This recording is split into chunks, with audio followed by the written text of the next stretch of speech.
Dawn students returned from break with rough drafts of their collages in hand, but she had one more lesson for them about visual literacy and design. You're making the decisions along the way, and that's very intentional.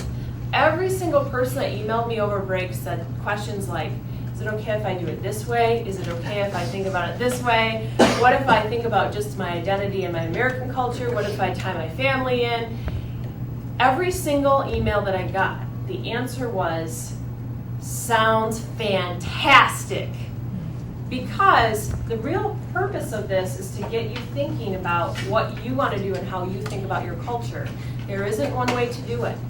There isn't a certain magic number of images I'm looking for. There's not something that's hidden in my mind that I'm trying to get you to guess. What I want you to be doing is thinking, crafting, composing, and taking ownership of your work. That's what I want to see. And so really that's what you need to do. When you're looking at this for tomorrow, you need to make sure that you have a collage, you have the written piece, that you're doing those things and putting your best effort in there. You know if it's your best effort or if you're throwing it together last minute. You know if you were thinking or if you weren't, right? So every single question I had, and I kid you not, of the 10, 15 emails I received about the culture collage, every single question was answered with, you decide. And that's very intentional. If you're not making that decision, then it's not yours and you're not owning it, right? And it is important to us that you're thinking through this. And really this is like a snapshot along the way. So we can get a sense of what it is that you're thinking about as we go on. All right, this isn't an enormous piece, but it is a piece to sort of say, where's my thinking at this moment? Just like you did when we started early on, okay?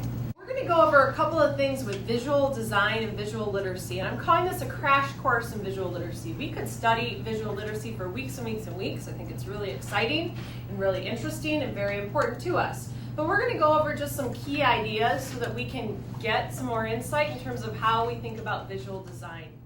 So when we think about visual design or designing a document, you still have to think about, as I mentioned, the rhetorical situation. What's the audience, what's the purpose? There also are design principles like arrangement, emphasis, contrast, repetition, alignment, and proximity are things that people talk about quite a bit. And it's the rule of thirds. It's where the eye actually falls. In Western society, we read left to right. Our eyes naturally fall here. If you think about how you read, it follows this rule of thirds. It falls here first, and then down, and then over, and then over. Take a look at something on your computer. Actually, anything on your computer. Where does your eye go first? Very first.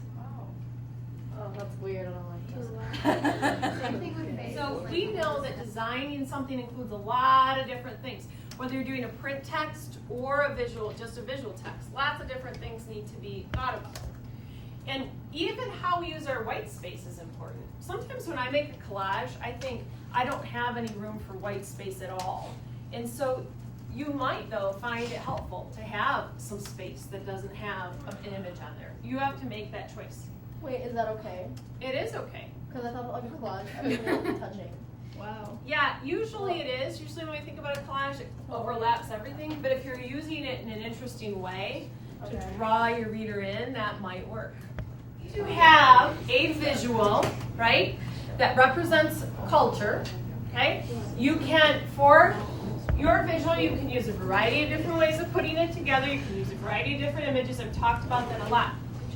Your collage is showing your characteristics of a culture identity. Characteristics are usually like, how do you represent it? And they're not always tangible things. And that's because together it becomes more tangible. And oftentimes they come together from artifacts. Artifacts can include things like images about food or fashion and all of those things. Okay? And your goal is to try to show cultural identity. What represents your culture? Now, you are looking at making sure it's attractive, it's appealing, that it has thoughtful considerations of what you're putting into it.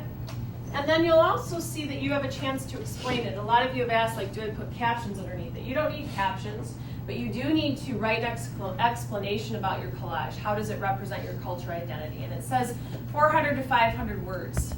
If you're above that, that's fine. If you're just a little below that, that's fine too. Studying visual design in my class provided students with more information about the many ways they could compose texts, both written and visual.